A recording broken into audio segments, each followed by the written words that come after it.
Guys, update for this tunnel. Okay.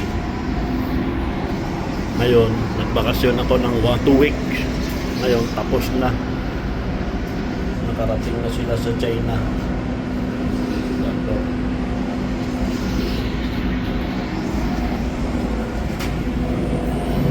I'm gonna help my co-worker. 1 second.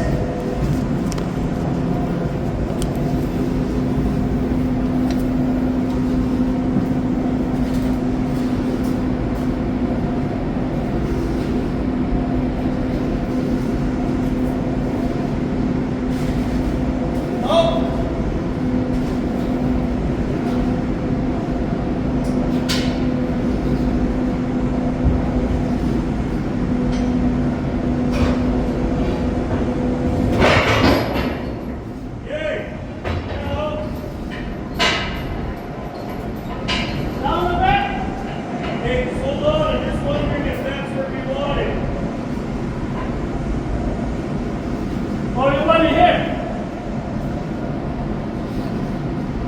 And then I'm going to come up or...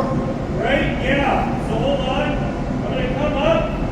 Maybe we should put it in this back corner. Just lock it in. Right? So then we got more room to put our steel right along the side. Okay.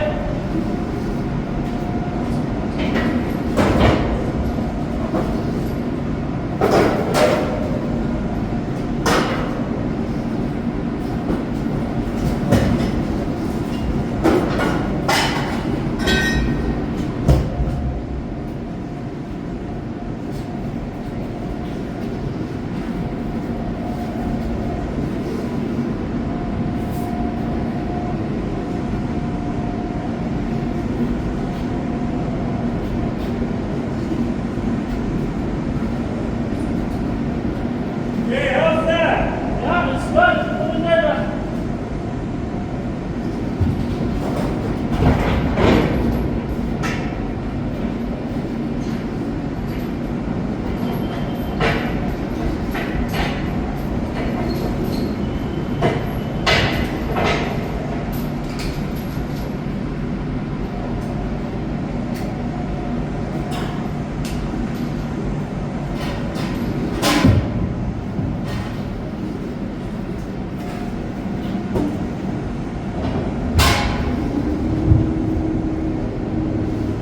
That's one good.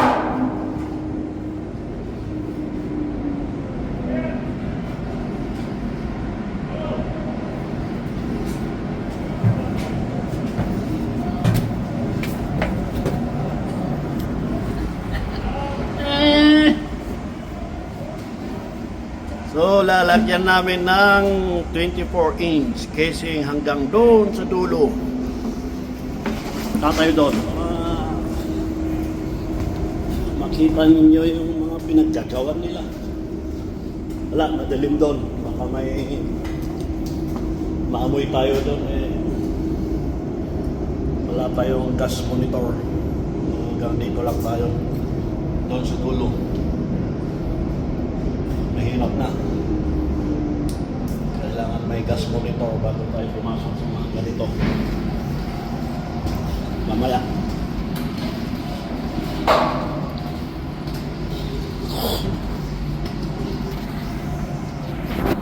Ito yung kasama ko ngayon dito. Wala na yung mga kulay itim. Kapuha natin to. Isang maligalig din na trabahador. Basta Pilipino daw. Maligalig. Maligalig. So ngayon, prepare kami para doon sa casing.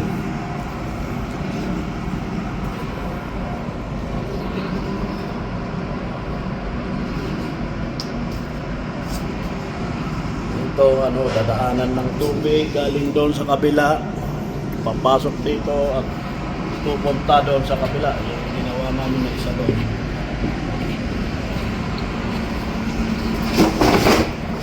Doon siya, tatawid doon sa kabila. doon yung main na malaking casing na pupunta doon sa ewan ko kung saan pupunta.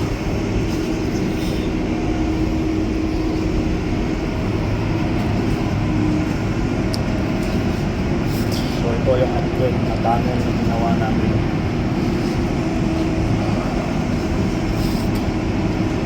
Hopefully 2 weeks or 1 week tapos na. Doon 176 feet kalayo.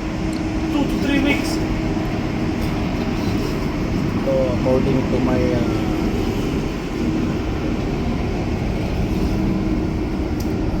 kasama is 2 to 3 weeks tapos na tayo dito. 2 to 3 weeks.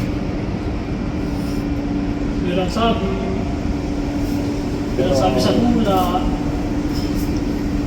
Nakukuha namin to sa 1 week dahil dalawang welder to. So, madali lang yung mga joint. Na wala pang isang oras tapos na yung isang joint. Hindi ko lang sure kung ilang joint na aming hinangin dito.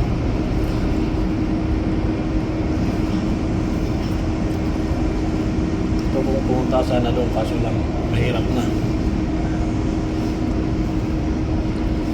Hindi tayo basta-basta papasok sa ganitong malalim na confined space. Kung wala tayong partner, wala tayong gas monitor, makabit sa sarili natin, huwag na tayong tawag doon natin, palambutin natin ang utak natin. Matitigas ang ulo 6 inches.